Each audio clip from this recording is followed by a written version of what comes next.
تكئين يتلطم لسان بعدي كونت إلى أنت زمركو مخنيات هلوني بزن تمسكركو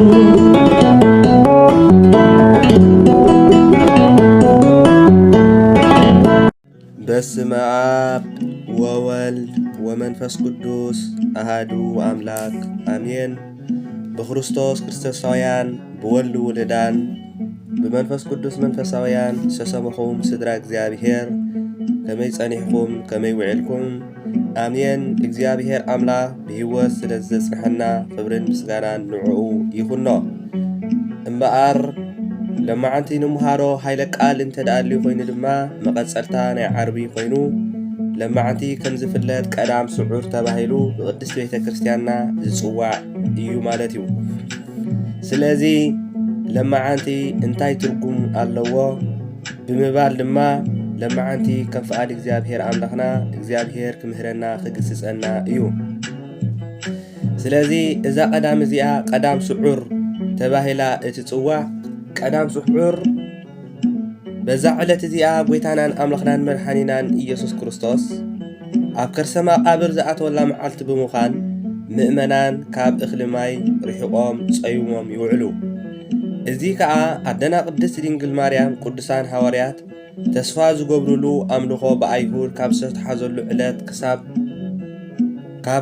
ካብ ዕለት ሐሙስ ክሳብ ብርሃነ ትንሣኤሁ ዝርእዩ ንሞቱ ብምዝካር ንትንሣኤኡ እንዳናፈቁ ብጾም ከም ዝሕለፍዎ ትውፊት ቤተ ክርስቲያንና ዘረዲ እዩ።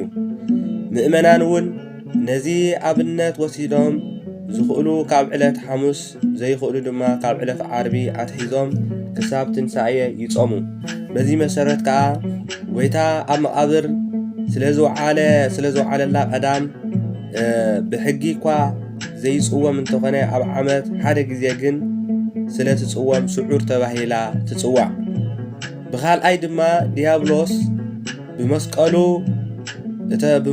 ዝተሰዓረሉ ነፍሳት ድማ ካብ ሲኦል ዝተባራባራሉ ዕለት ስለ ዝኾነ ስዑር ተባሂላ ትጽዋዕ። በዚ ከዓ እዚ ቀዳም ለምለም ወይ ድማ ቅድስቲ ቀዳም ተባሂላ እውን ትጽዋዕ እያ።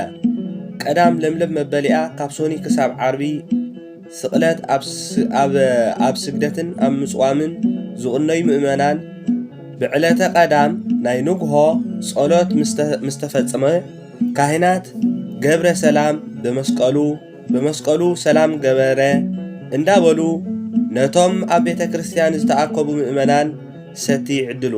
ሰቲ ድማ ናይ ብስራት ምልክት እዩ። እቲ ምሳሌ ድማ ከምዚ ይስዕብ እዩ። ብዘበነ ኖህ ዝነበረ ህዝቢ ካብ ሕጊ እግዚአብሔር ወፂኡ ትእዛዝ ኣፍሪሱ ምድሪ ብዓመፃ መሊእዋት ነበረ። ምድሪ ድማ ብሓጢኣት ወዲ ሰብ ተጸይቓ ነበረት። እግዚአብሔር ከዓ ንምድሪ ብማይ ኣይሂ ከጥፍኣ ንጻድቕ ኖህ ንስድርኡ ዘድሓነሉ መርከብ ክሰርሕ ኣዘዞ። ኖህ ድማ ከምቲ ዝተባሃሎ ገበረ። እቶም ህዝቢ ትምህርቲ ንንስሓ ናይ ኖህ ክሰምዑዎን ክቕበልዎን ስለ ዘይደለዩ እቲ ግዜ ምስ ኣኸለ ኖህ 8 ነፍሳት ሒዙ ናብ መርከብ ኣተወ። ብድሕሪዚ ከዓ ምድሪ ብማይ ኣይሂ ይዕለቕለቐ። ጻድቕ ኖህ ግዚኡ ምስ ኣኸለ ካብቶም ሒዝዎም ዝኣተዉ እንስሳታት እውን ናይቲ ማይ ምጉዳል ክትርኢ ንርግቢ ሰደዳ ንሳ እውን ማይ ከም ዝጎደለ ምልክት ልሙዕ ቆጽሊ ኣውሊዕ ሒዛ ተመለሰቶ።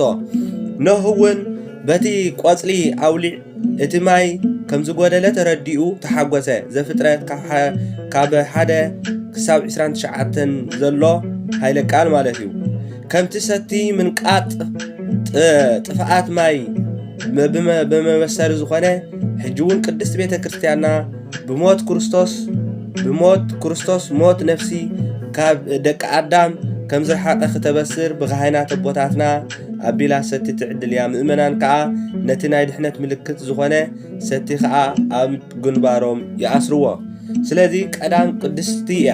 ስለዚ ቅዱስ ዝኾነ ድማ እግዚአብሔር እውን ንፍጥረታት ኩሉ ምስ ፈጠረ ብኣኣ ዕለት ካብ ኩሉ ሰሪሑ ዝዕረፈሉ ክኸውን እንከሎ ብሓዲስ ኪዳን ከዓ ንኩሉ ናይ ምድሓን ስሩሑ ፈጺሙ بسجو عم مقابر كعرف كله بنفسي خاء ناي سيول زميتو طرحا زترفلا علت زخبر لئيو اب سيول زنبرو نفسات كاء ناي زلعالم عرفتي زورسلو عدس لزخونه كاب قالوت معلتات بزتفله قدست تباهيلا تصواع امبار دق ክርስቶስ ዝኮና ካብ ጸልማትና ብርሃን ካብ ሲኦል ናብ ቀደም ቦትኡ ገነት ምምላስና ብኸምዚ ዝበለ አጋባብ እንዳስተንተና በዓለ ትንሣኤ ክነብዕሎ ቅዱስ እግዚአብሔር አምላክ ምስኩላትና ይኹን ዝምሃረና ዝገሰጸና ክብርን ምስጋና ንዕዩ ይኹኖ ስብሐት ለእግዚአብሔር ልዑል ወለወላዲት ድንግል